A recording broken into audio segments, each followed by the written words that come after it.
Arrangement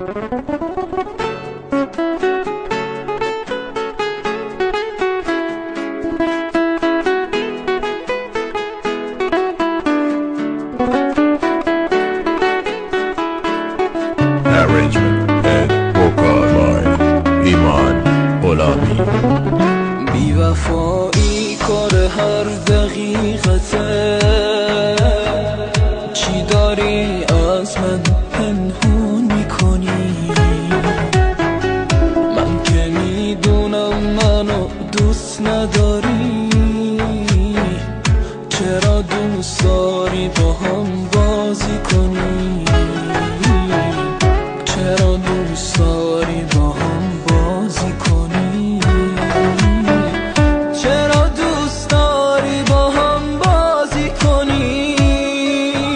عشقامو پنهونی دارم میریزم، دنیا به کام تو برو عزیزم. شاید بفهمی مثل من نمیشه فدای خنده های تو عزیزم. یه عمری حرفات رو دلم لونه کرد، دوستم نداشتی برو بی معرفت. یادم نمیره با دلم چه کردی، تنهام گذاشتی برو بی معرفت.